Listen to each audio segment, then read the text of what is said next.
Hello, my name is Colleen Morrison, and in this I'll be looking at the problem solving in decision making and how cognitive responses has helped us over the years to understand what factors can influence decision making.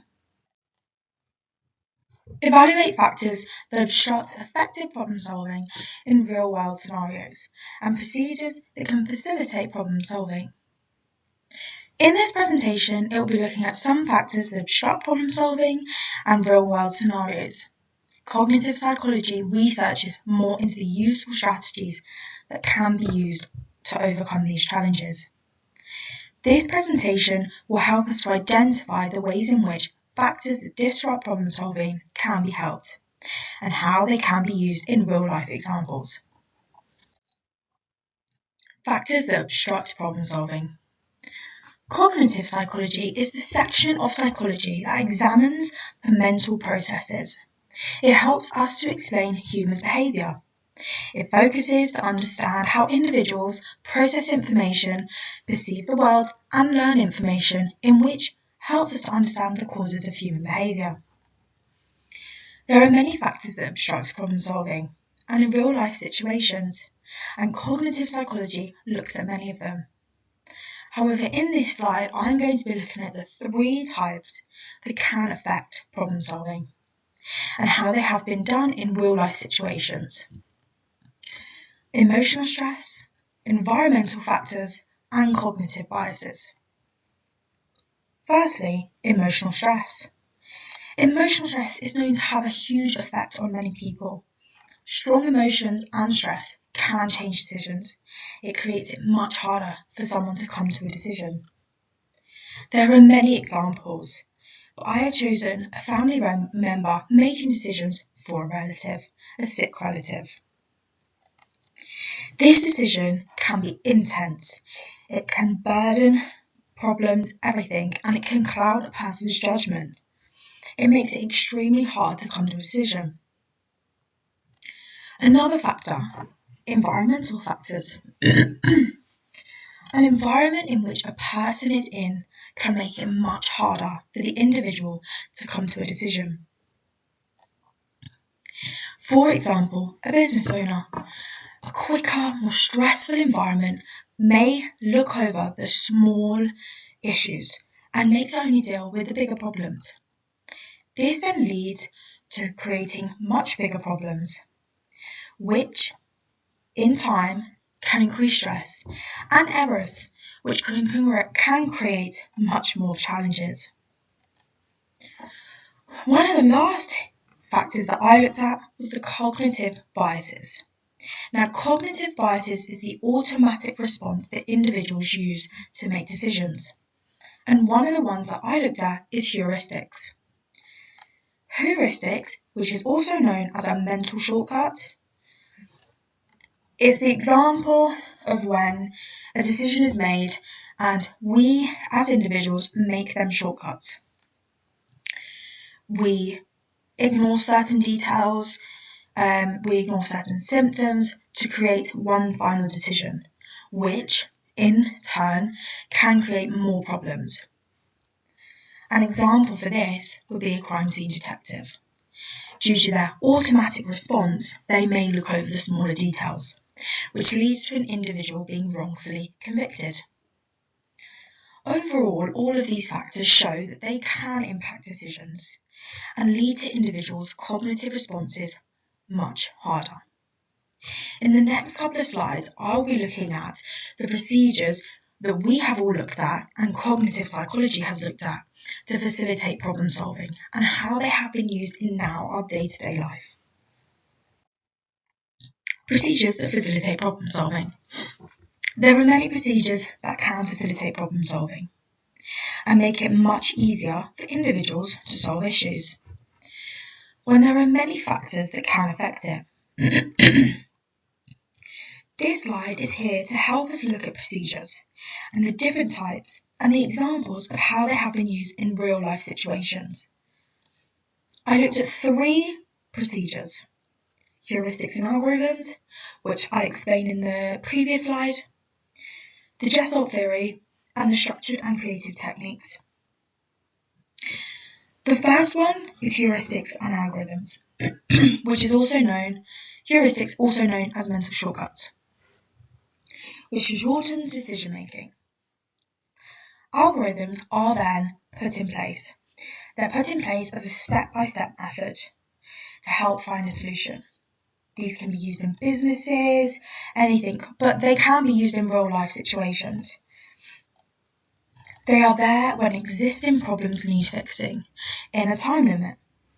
Algorithms are put in place to be followed and solve problems in stressful situations, to ensure that these mental shortcuts that many individuals have, that we all do to shorten our decision making, are not happening, and so that we follow a system and we follow these algorithms to solve the problem correctly, ensuring that there is no more issues to be made.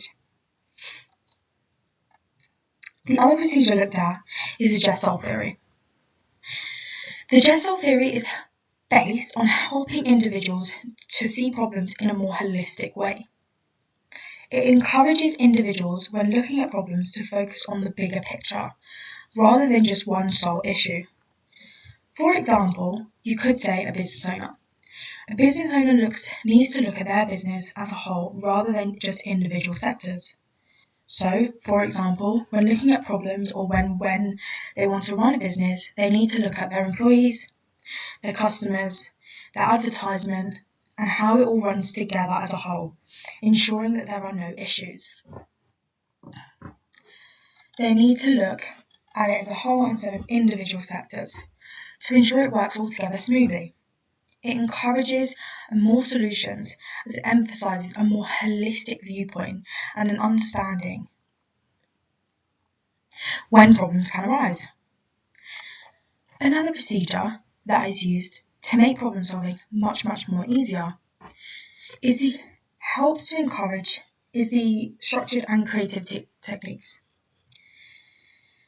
It is there to help encourage individuals and teams to think as groups and create ways in which we can find solutions to their problems. It can be used in everyday life.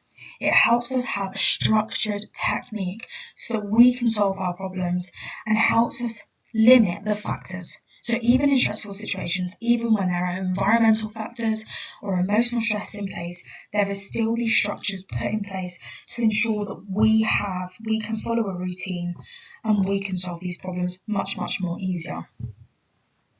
For example, businesses, they find structured plans or creative strategies to help things run smoothly, but also find solutions to when things go wrong. The reason behind these procedures is because cognitive psychology has found a massive impact on problem solving, and these can help us to understand ways in which we can solve problems and use it to daily life. The next slide, I'll be looking at examples of practical applications. There are many ways in which the procedures covered in the previous slide can be used as an application to real-life settings. Many of these procedures are used in daily life and put in place to ensure we can identify problems and solutions much easier. One example of this would be in healthcare settings. It can be seen that the NHS is a very well-structured system, but a lot of the time, many patients can be misdiagnosed, leading to medications being given and wrong medications being given and a prolonged time for the correct treatment. This is where the heuristics come in place. The mental shortcuts, the missing out on certain symptoms, where overconfident doctors may miss out certain symptoms that are very vital, leading to a wrong misdiagnosis. This is where algorithms are put in place. They ensure that they are identifying their own misjudgments, such as regular training programs, structures to go through, making sure that every single one of them symptoms, every little thing is followed. It ensures that there is a full list to ensure that these fully equipped training doctors can help reduce their errors. As as though it's normal and as though it can happen very regularly. It just ensures that they are covered, and it ensures that when there is a problem that they need to solve on a time limit, or there is emotional stress that they are going through themselves, they can follow this structure to ensure that that person gets the right treatment, so that all the factors outside are not affecting their decision. Another example can be identified in businesses. As explained on previous slides before, many issues can arise when running a business. Therefore, it would be advised to use structural and creative techniques that have been explained through cognitive psychology.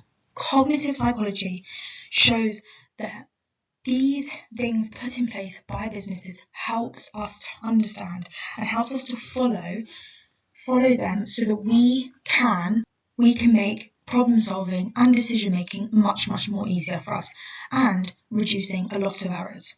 They would use structural and creative techniques to help prompt individuals who are working with them to follow and create much more ideas. One example of this is if a company was struggling to find more creative ways to advertise their products, there would be structural brainstorming strategies put in place to prompt the group. In conclusion to this presentation, it mainly helps us to look at the factors that obstruct effective problem solving, and the ways in which cognitive psychology has come in place to add more vital information to help us understand how humans think and how the other factors around can be put to one side, and other ways we can work together to ensure that when decision making is much more easier in real life settings. Effective problem solving is to ensure the stresses, environmental factors and any biases are recognised and responded to. It shows how there have been procedures put in place to identify these problems and change them. By using structured plans and methods such as the Gestalt method, shows that there are ways that can overcome any obstructing problems and improve the outcome of the decision making. I hope you enjoyed my presentation, and thank you for taking time to listen. At the end there will be references of little sites that I just looked at to help me go over this presentation, but thank you for listening.